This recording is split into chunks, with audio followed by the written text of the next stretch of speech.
Herkese merhabalar, kanalıma ve mutfağıma hoş geldiniz. Hepinize hayırlı Ramazanlar diliyorum. Bugün sizlere Ramazan pidesi tarifiyle geldim. Şöyle içerisi göz göz olan, kolay kolay bayatlamayan, evde çok pratik bir şekilde hazırlayabileceğiniz şahane bir tarif gerçekten. Hemen tarifimi sizlerle paylaşıyorum.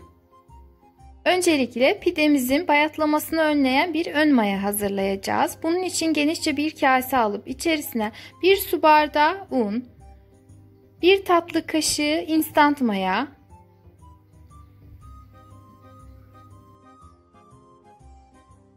1 tatlı kaşığı toz şeker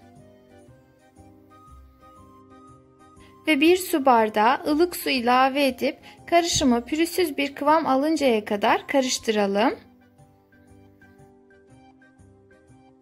Hazır olan ön mayalı hamurun üzerine bir streç veya poşet yardımıyla hava almayacak şekilde güzelce kapatıp olabildiğince uzun süre dinlendirelim. En az 2 saat kadar dinlendirmenizi tavsiye ederim. Ben toplamda 4 saat kadar dinlendirdim. Şimdi açıp birazcık karıştırıyorum.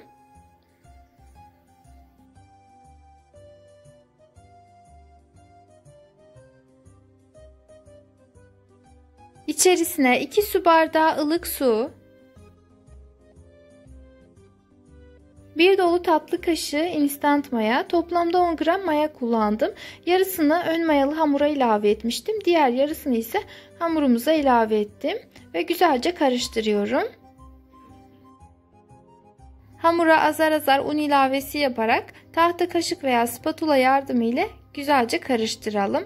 Toplamda 4,5 su bardağı kadar un kullandım. Kullanmış olduğum su bardağı ölçüsü 200 mililitredir.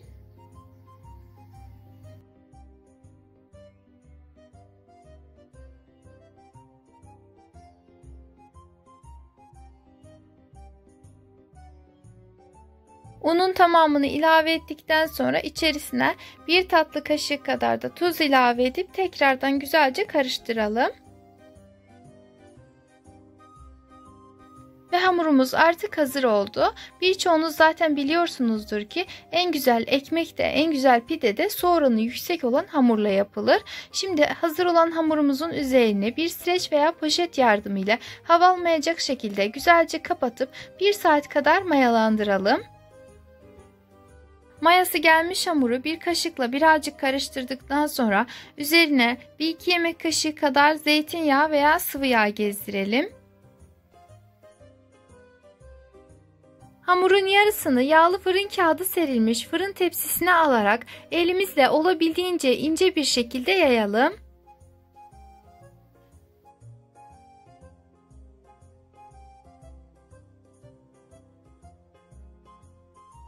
Hamurun diğer yarısını ise farklı bir fırın tepsisinin içerisine alarak aynı işlemi uygulayalım.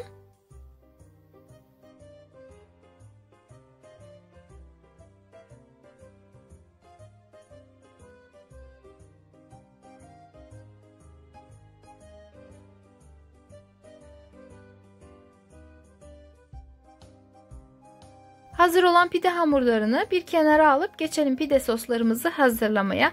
İlk olarak küçük bir kase alıp içerisine 1 dolu yemek kaşığı un ve yarım su bardağı su ilave edip pürüzsüz bir kıvam alıncaya kadar çırpalım.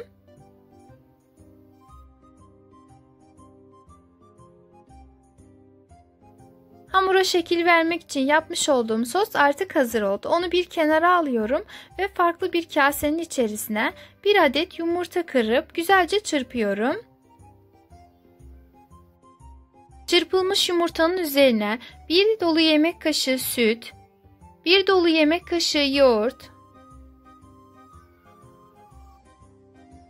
ve 1 dolu yemek kaşığı sıvı yağ ilave edip sosumuzu güzelce karıştırıyorum.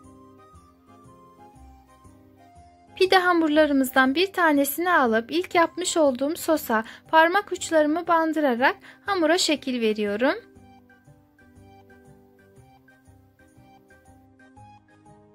Pidemiz pişerken şeklini kaybetmemesi için tekrardan elimi sosa bandırarak üzerlerinden bir kez daha geçiyorum. Hamura şekil verdikten sonra yapmış olduğum diğer sosu yani yumurtalı karışımı da üzerine fırça yardımıyla sürüyorum.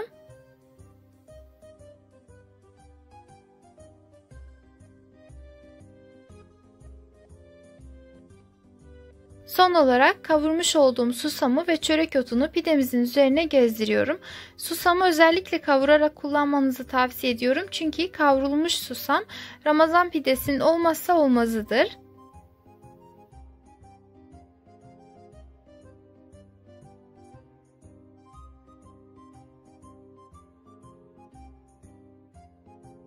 Ve pidemizi önceden ısıtılmış 200 derece fırında üzeri ve altı kızarıncaya kadar pişirelim. Fırından çıkan Ramazan pidelerimiz artık servise hazırdır. Hepinize tekrardan hayırlı Ramazanlar diliyorum. Umarım tarifimi beğenmişsinizdir. Eğer beğendiyseniz lütfen beğeni butonuna tıklamayı, emoji dahi olsa yorum bırakmayı ve de hala kanalıma abone değilseniz abone olarak bildirim zilini açmayı unutmayın ki bir sonraki videolu tariflerimden haberdar olasınız. Kendinize çok iyi bakın. Allah'a emanet olun.